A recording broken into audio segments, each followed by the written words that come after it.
আসসালামু আলাইকুম। তো কেমন আছেন সবাই? আশা করি সবাই খুব ভালো আছেন। তো বাগানে আসলাম, তো এসে দেখি আম্মু হয়তো এই আপনার আমড়া গাছে সুন্দর করে চারদিক দিয়ে বেগুনের ডালপালা দিয়ে বেড়া দিয়ে দিচ্ছে। আমাদের আশেপাশে অনেক বাড়িঘর আছে, তো এই বাড়িঘরগুলোতে আপনার বাচ্চারা আছে, তো ওরা এসে ছিঁড়ে ফেলে, আসলে মানে পরিপক্ক হওয়ার আগেই ছিঁড়ে ফেলে, তো এই জন্য হয়তো এরকমভাবে করে দিছে। তো আর দেখেন এই পাশে আমাদের একটা পেঁপে গাছ ছিল, এই গাছের গোড়া দিয়ে মানে একদম ময়লা দিয়ে ভরে গেছিল, তো গাছটা মানে আসলে গাছটার আসলে গ্রো করতে একটু কষ্টই হয়ে গেছে। তো সেদিন আমি পরিষ্কার করে দিছি, এটা পরিষ্কার করে দেওয়ার পর দেখেন মোটামুটি একটা এই যে একটা ফুল আসছে, তারপরে এই পেঁপেটা ধরছে। তো এই পাশে আব্বা আম্মু কাজ করতেছে। এখানে কি করবো আম্মু? পানি কদু গাছ, লাউ। ও আচ্ছা আচ্ছা। আর এখানে কি করবো আব্বু? এখানে আমরা সার দিব গাছের গোড়ায়, ও, এই পেঁপে গাছের গোড়ায় দিয়ে দিব। তো পেঁপে গাছ এই জায়গায় লাগাইছো কেন? একটা হয়েছে লাগিয়ে রাখছি। ও, এই জায়গায় তাহলে ই লাগাবা তুমি? জালি না, জালি না, ওটার কি কয়, এটা লাউ না? ও, কবে লাগাবা? আজকেই লাগাবা? তুই আনছো বীজ, আনছো চারা, আনছো? আর কি সার দিবা না?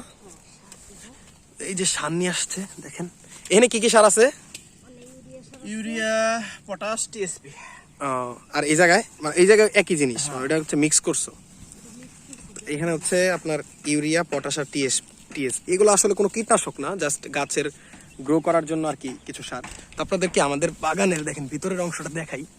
তো দেখেন এই যে অনেকগুলা কুমড়া ধরে ধরে আছে, এই যে একটা, এরপর ওই পাশে একটা আছে দেখেন, এই যে এখানে একটা, মাশাআল্লাহ। তো আমরা টুকটাক মোটামুটি আমাদের খাওয়ার কাজও চলতেছে এখান থেকে। আবার দেখা গেছে অনেকে বাড়ির উপরে এসে চায়, যে কিনতে চায় আর কি, টাকা দিয়ে তারা কিনে নেয়। তো দেখেন এইখানে একটা, আরো কি আছে নাকি আম্মু জালির? তো এই যে দেখেন ছোট ছোট, এই যে ছোট ছোট আসছে। তো মোটামুটি আর কি চলতেছে। এখানে আর কি কি গাছ লাগাইছো? শুধু কি তোমার চাল কুমড়া? কই ধুন্দুল?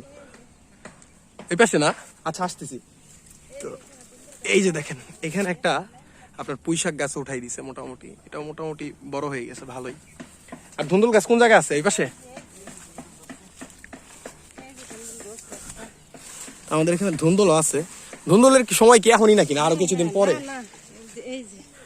এই যে দেখেন এই যে একটা ধুন্দুল ধরছে, এটা তো মোটামুটি তোমার এটা তো পাড়ার উপযোগী হয়ে গেছে।